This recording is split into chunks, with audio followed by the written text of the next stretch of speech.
Doo-doo. Okay, we are live. Welcome, everybody. Welcome, Sam. If you've just tuned in, you are here at Carolina Retirement Planners Weekly Happy Half Hour. And every Thursday, we tell people, grab your favorite drink, get together, and we're going to talk about some subject, a little bit of education, a little bit of fun. And I'm David, and this is my daughter. This is my daughter, Sam. Hi. And to remind them to put their names in, Sam, what do they have to do to put their name? You know, we can't see you. Yep, we can't see you, so just type your name into the chat and let us know you're here. Say hey, or you're welcome to lurk in the background. You can choose how much how much you want to say or not say. And Miranda is first to the board here. Hey, Miranda. She is our regular. Yeah, we have done this now. This is 44 weeks. Amy, how many weeks has this been now? This is number 43. Number 43. Okay, Amy there is the one who's running the show. She is our director of client fund, and she is behind the scenes. We're actually doing this in Zoom and then feeding it into Facebook Live. And so she makes all the magic work there with the electronics behind the scenes. So I have 43 weeks. And by the way, this is always available. You can watch it as a repeat on our Facebook page. But if you go to our website, carolinaretirementplanners.com, and go to events, all 43 are listed there, and you can watch them on our YouTube channel. And there's a lot of great information there from the past. So it's pretty cool. It's pretty cool. I also see Bill has joined us, and Hey, Bill. Miranda is drinking decaf, a skinny latte. Jay and Carter are here, another great cup regulars. Bruce is here. Martha's here. So it is. Phil and Carol are here. Hey, y'all. Welcome. Now, Sam and I have been having fun all day. Some of you may or may not know, we are members of Ed Slott's Elite IRA Advisory Group. So there's a gentleman named Ed Slott. He's known as America's CPA. He is an expert on taxes, particularly for retirees, particularly on IRAs. He actually has a public television show that airs now and then on public TV about cutting taxes. And he has a group of advisors nationwide that we all get together twice a year, and he trains us on the latest tips and tricks and strategies. And I'll tell you, that's why we look a little cross-eyed. We do it for you. We do it for you. Oh my gosh, it is thick stuff to go through a whole day. They make it they try to make it as engaging as they can. They do. We did a lot today on real estate in your IRA, or there's ways to buy certain things in your IRA but they get really complicated. For instance, if you buy real estate in your IRA, you buy an apartment building or something, and then you go down and you paint it with paint from your house and brushes from your house and all, you've now violated the IRA rules, and now the whole thing is taxable. Stuff like that. It's just incredible. Really got to be careful there. The one I found interesting too was, you're always looking for what qualifies as something I can put in my IRA or Roth IRA, and what doesn't. What is income, what isn't. Oh, what is income that qualifies you to contribute? You can't put Social Security in, you can't put, interest and dividends in, but you can put jury duty in. So if you don't have a job and you get called for jury duty, you can take the money they gave you and put it into your IRA, Alimony is even funnier because the rules changed, and basically now if you got divorced prior to 2019 and you're getting alimony, you're going to be paying taxes on that. But that can now is qualified for you to put in your IRA. After 2019, if you got divorced, the person paying you alimony is paying the tax. You weren't, so you can't put it in. That's why people need us. That's why we take twice a year. We sit through 12 hours of Ed Slot training, and so it's good stuff. It's interesting stuff. But I tell you, a lot of people, there's a big difference between just being able to help people invest money and help people keep money. And that's a big part of it. So who else has joined us? Where did we leave off? Ooh, so we left off at Ricky. Hey, Ricky and Al, welcome y'all. And Anne. Hey, Anne. And Barb and Dan are here. They're actually visiting Wilmington from the mountains. I'm going to meet them for lunch tomorrow. I hope someone got a hold of them, but if they didn't, we're going to meet at the City Club on the porch just after noon when the seminar ends. So we'll see you there. Sandy Robinson, that sounds familiar. That's Wow, she sounds like a nice lady. She sounds like a nice lady. That is Sam's mother, my wife. And so we can't say anything. We got to be careful what we say while we're here. Now, Cindy is here. Ellen and is here. Lanny. Hey, Lanny. Hey, Lanny. Lanny's another good regular. Donna. Hi, Donna. Welcome. And we've got two Lynn's in a row, one with an E, Lynn's. one without. Hi, Lynn's. Welcome.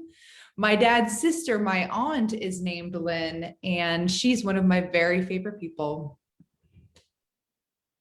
So, yeah. So what are we talking about today, Sam? Because we've got it shouldn't take too long, but I don't want to bump up against the top of the hour. What is it we're covering? Oh, we've got today? 3 Lynn's. 3 Lynn's. Oh my gosh. The trifecta. Oh, I love it. And what are you drinking? Lynn is my middle name too. So, I mean, can we say 4 Lynn's if that's my middle name? I mean, okay. I think that's fair game. That's fair game. We do. So if there's any other Lynn's here. Before we get down to business, what's everybody here on the screen drinking? Well, I'm drinking something delicious today. A few days ago we opened, gosh, I never used to be the kind of person who would drink a bottle of wine over the course of a few days. It used to be you opened it and then that was it, Yeah, I thought that's the basic serving size is a bottle. Right? I know that it used to be for me, but not so much anymore. Been that way since COVID. It's been that way for me, But I'm drinking a beautiful bottle of Sancerre. I love it. What is it called? Oh gosh, I want to plug it. Where do we go? The Wine Sampler. Mm-hmm. It's in Wilmington off of Carr Drive in a little shopping center. Carr Avenue, kind of behind Harris Teeter. Mm-hmm. We love going there. They've got a cool wine station, and we did a tasting there, and they had this beautiful Sancerre on the Wine Sampler, and I've just been drinking small glasses and really enjoying it. So that's what I have. My hibiscus water. Okay. I found it's best that I don't drink anything too strong while I'm doing this. So I, to stay, but I promise you later on, there's something in my future. I've had a couple good Manhattans this week. I had a couple new Italian place opened up downtown, buried in this Quanto Basta. Oh my God, the best Manhattan I've had in a long time. Guy, I walked in, I said, "You got High West Double Rye?" He says, "Yep, makes a great Manhattan." And you knew you were in the right spot. I knew I was in the right spot.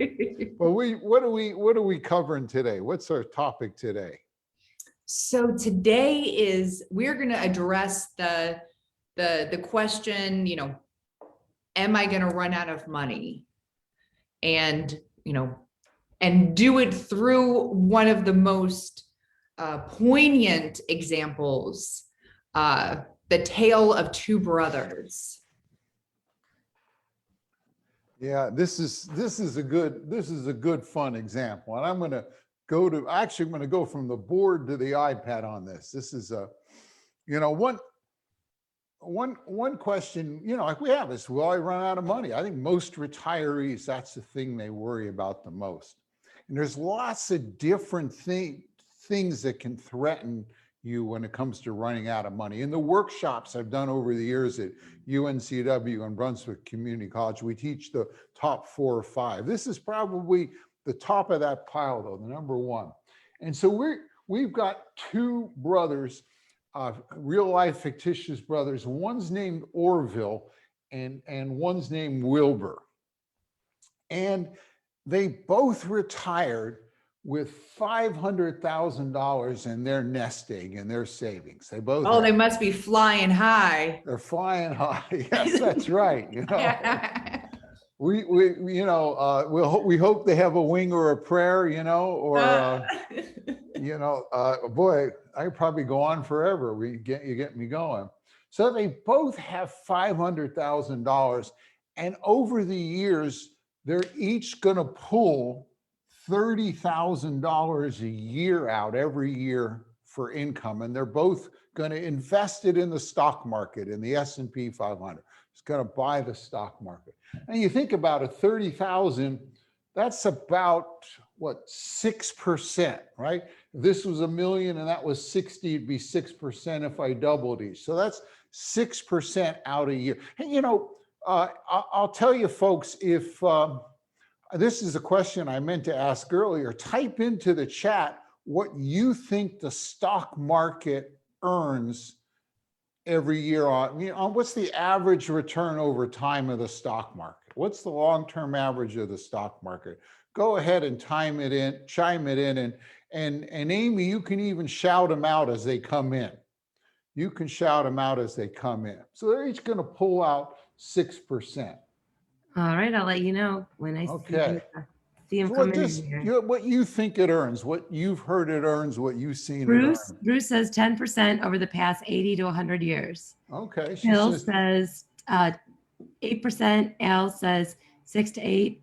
Ed says 8. Susan 7.9. Okay. Martha, So we have 9%. Kind of consensus here, we right? kind of have about 8 to 10%, right? Most people are saying 8 to 10%, maybe a little lower, but you would think you could pull 6% out safely, right? If it's earning the 8, 10%. So let's take a look. Now, here is a key thing. Wilbur, he retires in 1990. And Orville retires in 2000, 10 years later. Okay? Now, do you remember what the market was like from 1990 to 2000? Remember? We kind of ended that decade with the dot-com boom. Remember, that's when it was somewhere in the middle there that all of a sudden www appeared. We all started going online. The World Wide Web was born. I remember probably 1995 was the first time, 94 and 95 was the first time I actually got on the web. And then by the end of the decade, it's like all of a sudden companies were selling for a fortune when they said you could buy your dog food delivery, have dog food delivery on the web, So we just had that great big boom. What was the market like from 2000 to 2010? Okay, remember 2000, we had just kind of come over here and we were at the peak of that boom. And then in 2000, we had the market crash. It dropped pretty much in half. And then by about 2007, it had come up to just about or a little higher than it was in 2000. And then what happened in 2008? We had a big drop. Oh, that was the big recession. It dropped more than half. And by 2010, it was still less than it was in 2010. We call that often the lost decade. From the beginning of the decade to the end, the market was still lower at the end than it had been at the beginning. So they had 2 different decades same amount of money, same investment. Let's go look and see what happened there.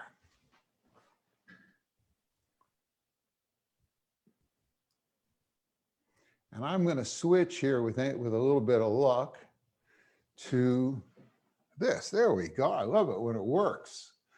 Now, what I have here is I have what happened to Wilbur. We're going to start with Wilbur. Remember, he retired in 1990.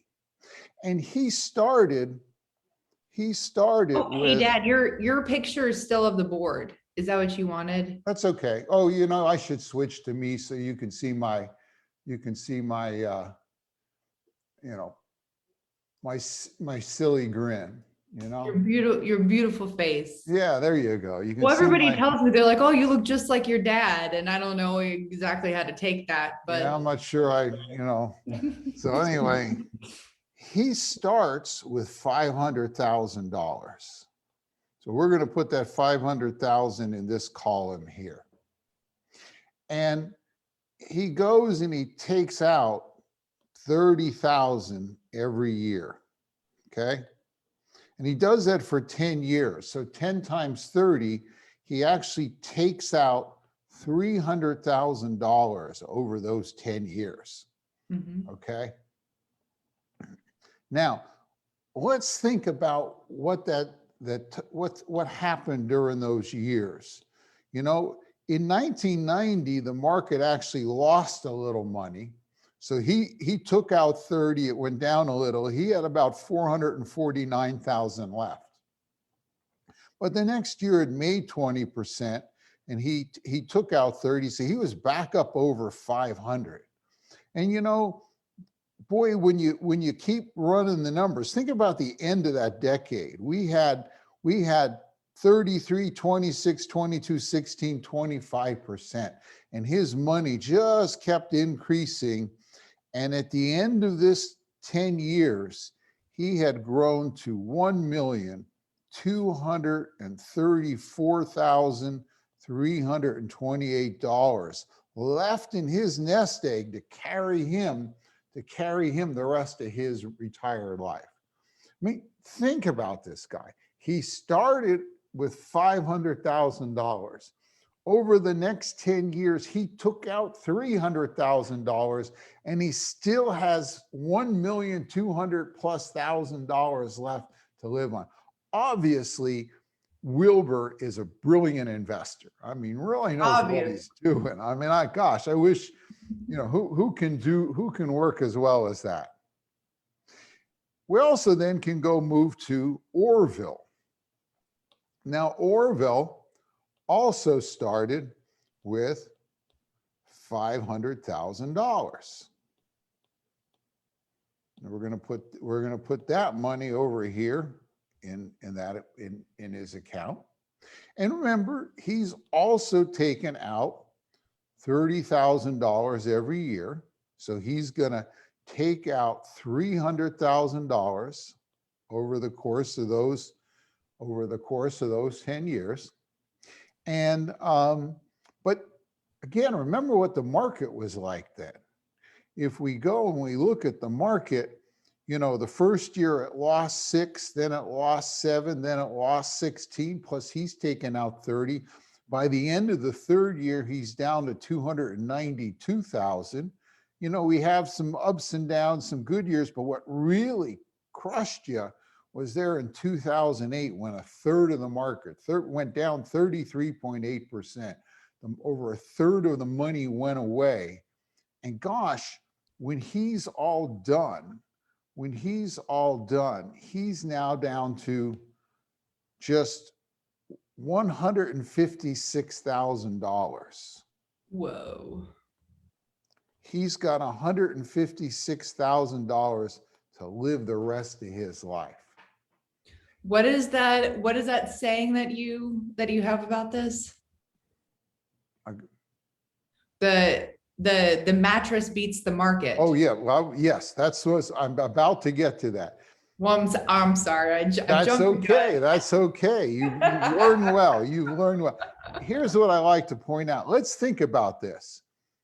If he started with 500, okay? If he had taken all of that $500,000 and put it into $1,000, bills, and filled his mattress with it, stuffed his mattress with it, and every year he pulled out 30 of those bills, $30,000. At the 500 minus 300 means he'd still have $200,000, but he's got 156. And this is where I say this is a period of time where the mattress beat the market. You get the impression if you're invested, you're going to always come out ahead. If you're invested, you can come out behind.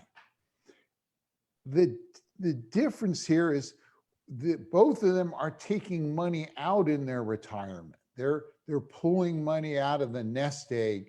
And gosh, if you do that, the world changes. In fact, let me go back up to the board and kind of finish this off there. Where's my little camera gizmo here?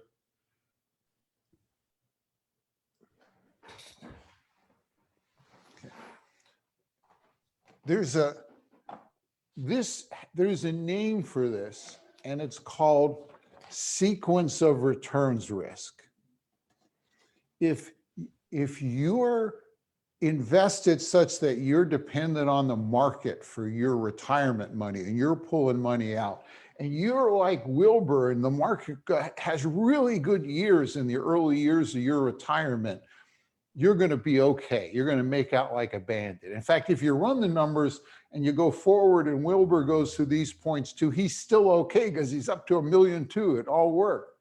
But if you retire and the market crashes early in your retirement, you're in trouble. And one of the reasons is when you were working, all those years that you're accumulating money, if the market falls in half, that's great. When the market's in half, if you're putting $500 a month into your 401k, stocks are on sale. When the market crashes, you can buy twice as much. And when it comes back, you've got twice as much to grow. So, but when you're retired, you're now a seller. And when the market falls, you have to sell twice as much stock because the price has dropped in half. And when it comes back, it's not there to recover. In fact, one of the key things is we've all heard the term ROI. I'm betting, most of you, when you hear ROI, think return on investment. In retirement, ROI means reliability of income, So this can be a real problem for people when they get close to or into retirement. And now, if you're a client, we have kind of built portfolios and strategies, offensive, defensive strategies and put in place things to help overcome this when the next crash occurs. We haven't had one for 12 years. People have kind of forgotten, but sooner or later, it's going to happen. If you are, if you're not a client and you're wondering about this, one thing you can do is you can go to this website. It's www.carolina15.com. Carolina numbers 1 and 5. And that'll take you to a little calendar. And you may have to click on the arrow to move from April to May because we only have one day left. But you can go in there and book a 15-minute phone call, talk to me about your situation, and we can just, we got fancy Morningstar analysis software we can run stuff through to show you what would happen to your portfolio in 2008 and things like that. So that's a place if you want to get some advice on what this can mean for you or have another question on retirement or taxes, that's some place to see. But this is the story of the two brothers. You want to make sure that your retirement is dependent on math and not just the market. So, okay, that's the two brothers.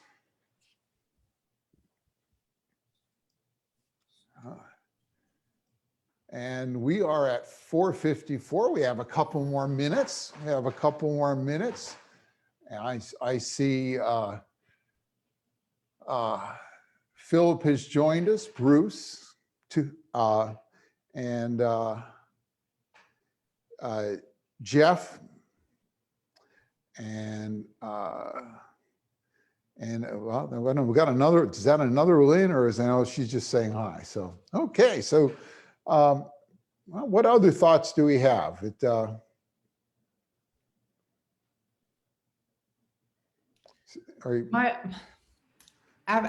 I've spent so many hours listening to all kinds of tax talk. My brain is turned to mush. Yeah, they're also really good. They dig into these tax cases that came up against the tax court, and people usually you lose. Usually you lose. Usually you lose. Well, it was a good session today on if you forgot to take your RMD, what you should do to get it forgiven, the forms and the things you fill out. So if anybody forgot their RMD, give us a call. We'll help you through that too. But that's been good fun. So, well, let's see. You want to what do we have left? We the best part is yet to come. I'm all ready for it. All ready. Tell them how they can enter the drawing. If you're on here and you haven't entered, how can they do it next week? Okay, so each week we have a wine raffle where we give away 2 bottles of wine. They're going to be shipped directly to your door from Fermental Bottle Shop. It's located out in Ogden. It's a really cool family-owned bottle shop.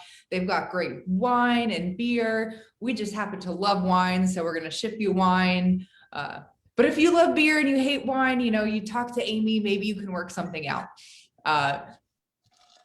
But to enter, we've tried to expand the ways each week that you can enter these drawings.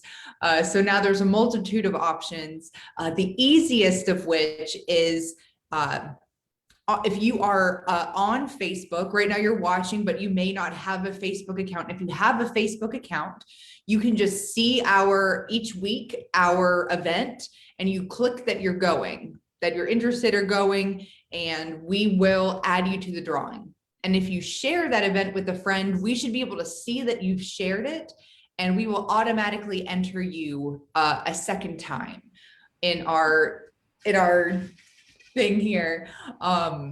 Another way to enter is if you are on our email listserv, and if you're not on our email listserv and you'd like to be on it, I don't think we really bombard you with emails, but we do send out some blasts to let you know what our topic is. And if you respond to that and let us know any questions you have about the topic, or future topics you'd like to have covered, or if you just say, enter me in the wine drawing, we will also put your name in here. Or if you forward that email to a friend, we are not that technologically advanced that we can detect that. You'll have to let us know. But if you let us know that you forward it to a friend, we will enter your name in here twice as well. So just let us know. We want to put your name in this hat. Well, in this, my bulbous jar. It used to be like one of those terrariums where I had a bunch of like succulents and things, but they all obviously perished at some point. So now you're putting it to good use. I'm putting it to good use. Every time I look at it, I'm like, should I plant something in this? But no, we just keep on doing wine drawings. So our winner this week of 2 bottles of wine shipped directly to your door is, and I saw him here. It is Jeff and Yoko. So congratulations, okay. Jeff and Yoko. You are our wine winners this week. And they are actually in here a few times because I believe that they forwarded this to some friends. They did. I actually saw on Facebook, they invited a couple of their friends on Facebook. So they entered multiple ways. So it's definitely a good thing that I can see. You don't know. I don't think that people know that I can see them doing that, but I definitely see it. So I put them in the spreadsheet for every time that they invite somebody. I add every friend that they invite, they get that extra entry. So it's always a good thing to do. So yes, thank you. And next week, did we pick a topic for next week yet? No, I always say, let's do it. You know what we're going to do next week? Here's what I we're would going love to to do know. next week. I want to talk about widows and Ooh. the financial burdens that widows come under. We often say that a widow has half the income and twice the taxes.